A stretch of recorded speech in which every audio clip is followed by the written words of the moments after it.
웨스트민스터 대요리 문답 5번째 시간입니다. 성경이 주로 가르치는 것은 무엇인가? 질문이죠. 답은 이겁니다. 성경은 주로 사람이 하나님에 관하여 무엇을 믿어야 할 것인가 하는 것과 하나님께서 사람에게 의무적으로 하도록 요구하시는 것이 무엇인지를 가르친다라고 말하죠. 정은숙 씨의 책 사용법이라고 하는 책이 있습니다. 편집자이면서 시인인 작가가 독서의 효능에 대해서 7가지 구별해서 쓴 책이지요. 그분에 의하면 책의 첫 번째 기능은 대화라고 말합니다. 저자와 깊이 있는 대화를 할 수 있게 하기 때문에 그렇죠. 꼭 저자가 아니라도 우리는 책을 읽으면서 자신과 더 깊은 대화를 나누기도 합니다. 두 번째 기능은 치유라고 말합니다. 책은 현실과 거리를 두게 하기도 하고 객관적으로 보게 하기도 하고 또 현실에서 도피하게 하기도 하지요. 그런 과정을 통해서 우리의 마음의 병들을 치유하고 회복시키는 역할을 합니다. 세 번째 기능은 오락입니다.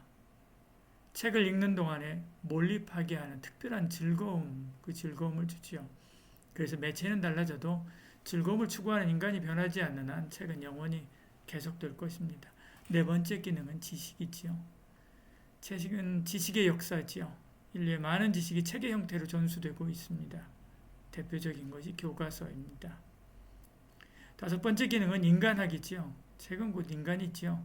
책의 이면에는 그 책을 쓴 사람과 그 사람의 생각 그리고 그 사람이 살던 환경이 있기 때문에 그렇습니다. 책을 읽는다라고 하는 것은 그 사람을 탐구하는 것과 같은 것이지요. 여섯 번째 기능은 무엇이든 그것을 더 깊이 알 수 있게 합니다. 언어는 생각의 벽돌이고 책은 생각의 집이지요. 그 안에서 더 깊은 사고를 하게 됩니다. 책 7번째 기능은 감성을 일깨웁니다. 기술을 연마해야 하듯이 지성을 연단해야 되고 더 나아가서 감성도 깨워야만 하지요. 그래야 빛이 납니다. 세월과 무딘 일상은 각질 같아서 처음에 가졌던 그 감동들이 사라지고 무미건조한 삶을 살게 되죠.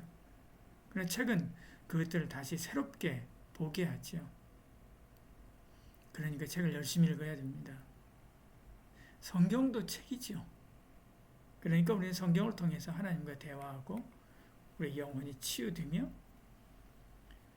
마음이 기쁘고 행복해지는 것이죠.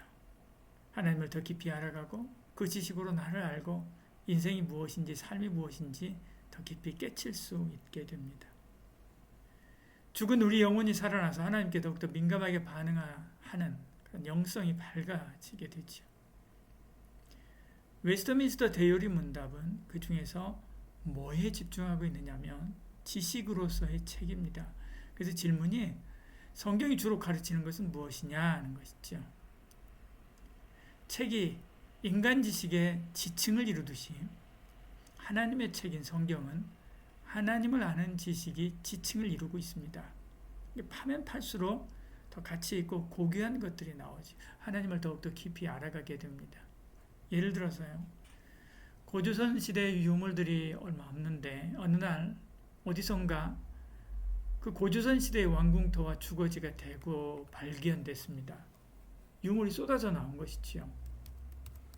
그러면 우리는 그것을 통해서 고조선 시대 사람들의 생활과 삶을 더 깊이 이해할 수 있게 되지요. 이처럼 우리가 성경을 열심히 읽어서 그 안에 감춰진 은혜들 발굴하면 발굴할수록 하나님을 더 깊이 알아가게 됩니다. 그리고 하나님이 우리에게 원하시는 것이 무엇인지 또 알게 되지요. 신명기 10장 12절 13절 이렇게 말씀합니다. 이스라엘아 들으라. 내 하나님 여호와께서 내게 요구하시는 것이 무엇이냐? 곧 내 하나님 여호와를 경외하며 그 모든 도를 행하고 그를 사랑하며 마음을 다하고 뜻을 다하여 내 하나님 여호와를 섬기고 내가 오늘 내 행복을 위하여 내게 명하는 여호와의 명령과 규례를 지킬 것이 아니냐 이렇게 말씀하죠. 하나님이 원하시는 첫째가 뭡니까? 구원을 받고 구원받은 하나님의 백성으로 하나님을 경외하는 것입니다. 성경은 예수를 믿어 영생을 얻게 하고 생명을 얻게 하려고 하죠. 요한복음 20장 31절에 말씀하죠. 오직 이것을 기록함 너희로 예수님께서 하나님의 아들 그리스도이심을 믿게 하려 하며 이렇게 말씀하죠. 그를 힘입어 생명을 얻게 하려 합니다. 이렇게 말씀하는 것을 보지요. 디모데후서 3장 15절도 이렇게 말씀합니다. 성경을 알았나니 성경은 능히 너희로 하여금 구원에 이르는 지혜가 있게 한다라고 이야기하죠. 그리고 우리가 다시는 죄를 범하지 않고 바로 살게 합니다.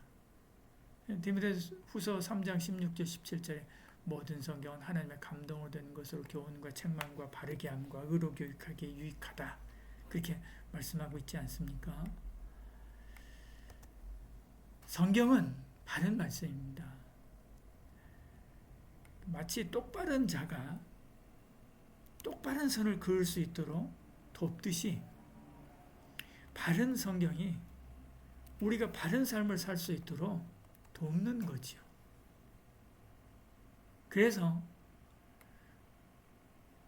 웨스트민스터 대요리 문답은 이 성경이 가르치고자 하는 것, 우리를 똑바르게 가르치려고 하는 그것, 그것을 두 가지로 대답하고 있습니다. 답변이 뭐라고 그랬죠? 성경은 주로 사람이 하나님에 관하여 무엇을 믿어야 할 것인가 하는 것과 하나님께서 사람에게 의무적으로 하도록 요구하는 것이 무엇인지를 가르친다라고 하는 이야기죠. 이게 무엇을 믿어야 하는 것과 그리고 어떻게 살아야 되는가라고 하는 것을 이야기하는 게 성경이라는 것이죠. 근데 순서를 보십시오. 무엇이 먼저입니까? 무엇을 믿어야 하는가입니다. 꽃보다 뿌리가 중요하듯이 마음의 생각과 믿음에서 그 사람의 사람됨이 나오게 됩니다. 그 사람의 언어와 행동이 결정되기 때문에 그렇죠. 그래서 하나님을 향한 의무보다도 믿음이 더 중요한 것입니다. 주님은 계속 의무보다도 그 마음가짐이 어떤지 지적하셨습니다. 그래서 마음으로 음욕을 품는 것은 이미 가늠한 것이다 라고 말씀하고 두렵돈 드린 여인의 연보를 그보다 훨씬 더 많은 것을 드린 사람보다 크게 칭찬하신 것을 보죠. 중요한 것은 마음이기 때문에 그렇습니다. 그렇다고 의무, 곧 행위를 무시하지 않으셨습니다. 주님 말씀하신 마태복음의 말씀은 그것에 대한 결정적인 해답을 줍니다. 마태복음 23장 23절 이렇게 말씀하죠. 화 있을진저 외식하는 서기관들과 바리새인들이여 너희가 박하와 회향과 근처의 11조는 들되 율법에 더 중한 바 정의와 긍휼과 믿음은 버렸도다. 그러나 이것도 행하고 저것도 버리지 말아야 할지니라 이렇게 말씀합니다. 11조는 하나님을 향한 의무, 그 의무의 대표적인 성격의 것입니다. 지금 여기서. 근데 정의와 긍휼과 믿음은 더 중요하다라고 이야기합니다. 그것은 정신을 말하는 거죠. 이것은 믿음을 말하는 것입니다. 이것은 우리 마음을 말하는 거죠. 바리새인이 책망받은 것은 행위는 있는데 그 믿음, 곧 그 뿌리가 썩었기 때문에 그렇습니다. 그래서 행위를 교묘하게 편법으로 바꿔서 하나님께 드리는 것처럼 하고 그러면서 속으로는 나쁜 짓 다 했던 거죠. 왜요? 행위에만 집착하기 때문에 그런 것입니다. 근데 주님 뭐라고 얘기합니까? 이것도 행하고 저것도 버리지 말아야 한다라고 말씀하죠. 믿음도 지키고 의무도 행해야 한다라고 말씀합니다. 주님은 하나님 앞에 해야 하는 의무의 대표적인 어떤 11조를 하지 말라고 하지 않았습니다. 해라. 그러나 더 중요한 것이 있는데 그것이 바로 믿음이다 라고 말씀하는 것이죠. 여러분 정말 중요한 것은 믿음입니다. 믿음이 세상을 이기지요. 그래서 믿음의 선배들은 믿음으로 나라들을 이기기도 하고 사자들의 입을 막기도 했다라고 히브리서 11장 이렇게 말씀합니다. 11장은 믿음의 장이지 않습니까? 제일 마지막에 그래서 믿음으로 나라들을 이기기도 하며 의를 행하기도 하며 약속을 받기도 하며 사자들의 입을 막기도 하고 막 그런 말씀을 하고 있지요. 우리가 신앙생활을 하다 보면 그런 이야기를 들을 때가 있습니다. 교리가 아니라 삶이 중요하다. 아마도 교리와 믿음을 이야기하지만 실천 없는 사람들에 대해서 실망했기 때문에 그랬을 것입니다. 마치 바리새인을 보는 것처럼 경멸하면서 실천이 더 중요하다라고 말하고 있는 거죠. 물론 그렇습니다. 실천 없는 교리는 내용 하나 없이 시끄럽게 구는 꽹과리와 같다고 할 수가 있죠. 그러나 한번 반대로 한번 생각해 보십시오. 실천만 있고 교리가 없다면 어떻게 되겠습니까? 소가 얼마나 대단한 동물입니까? 사나운 뿔을 가지고 사람보다 훨씬 더 큰 동물입니다. 그런데도 고삐에 매여서 일만 하다가 죽지요. 그리고도 가죽은 구두가 되고 고기는 식탁으로 올라가 인간의 배를 불리지 않습니까? 그래서 인간을 위해서 모든 것을 다 주고도 그리고 갑니다. 그래서 그런 소에 대해서 신성시 여기고 섬기는 그런 사람들도 있지 않습니까? 소만큼 우리에게 살신성이 나는 것이 없습니다. 믿음 없이 이렇게 선량하게만 사는 것은 이런 소와 별반 다를 것이 없습니다. 왜 내가 선량하게 살아야 되고 왜 내가 다른 사람을 위해서 희생하며 섬겨야 되는지를 알고 하는 것과 모르고 하는 것은 천지 차이라는 거지요. 교리 없이 믿음 없이 신앙 없이 진정한 의미에서의 사랑할 수 없습니다. 성장할 수도 없지요. 그러니까 확고한 믿음이 우리 자신을 건축해야 없습니다. 해야 합니다. 그렇지 않으면 모래 위에 지은 집과 같이 금방 모든 거 무너지고 맙니다. 왜 그런 경우 많이 하지 않습니까? 그렇다고 해서 믿음만 중요하지 않습니다. 행위도 중요하지요.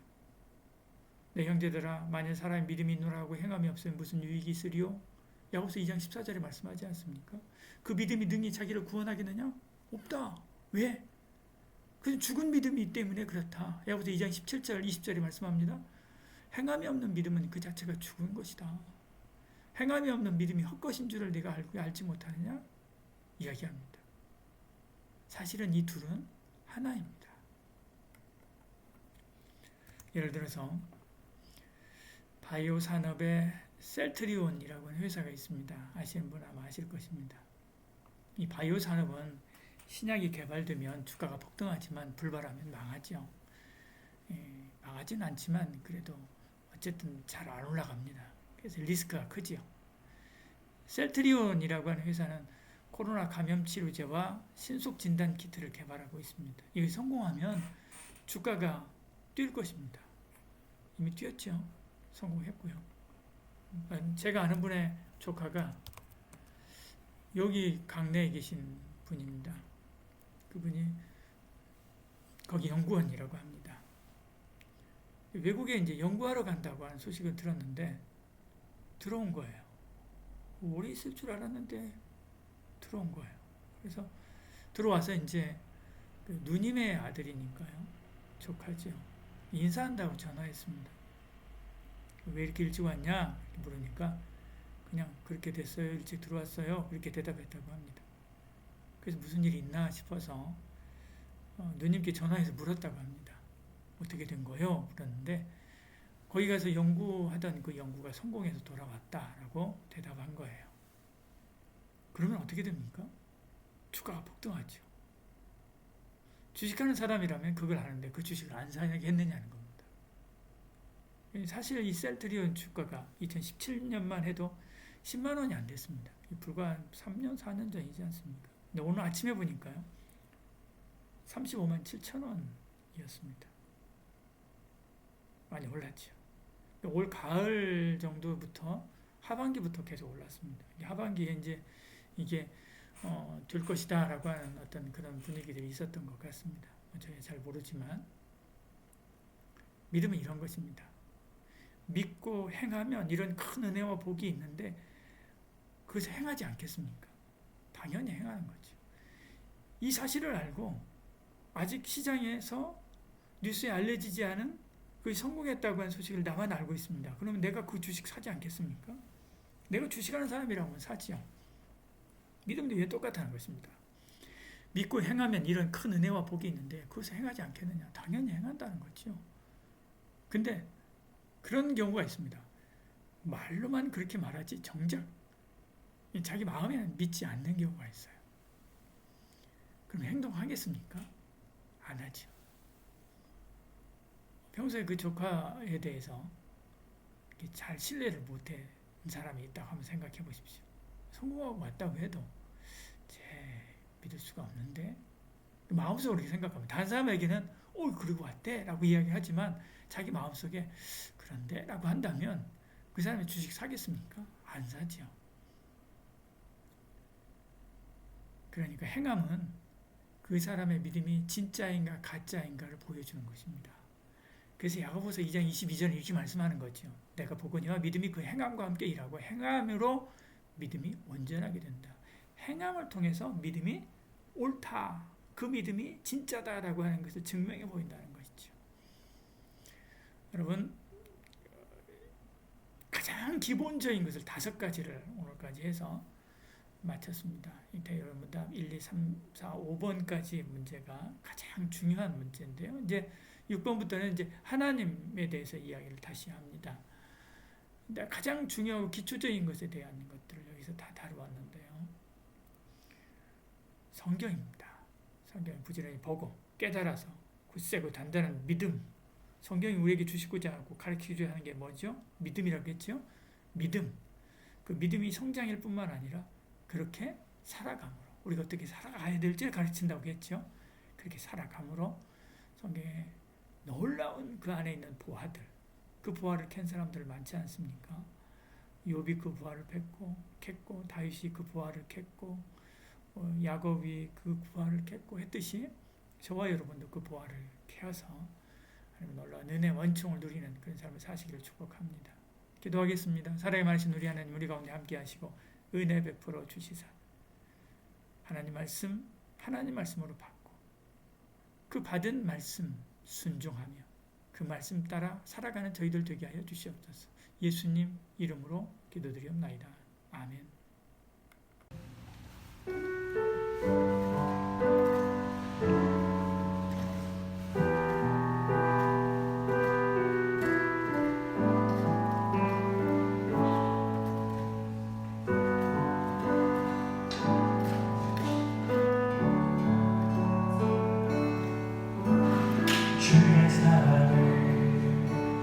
주의 선하심을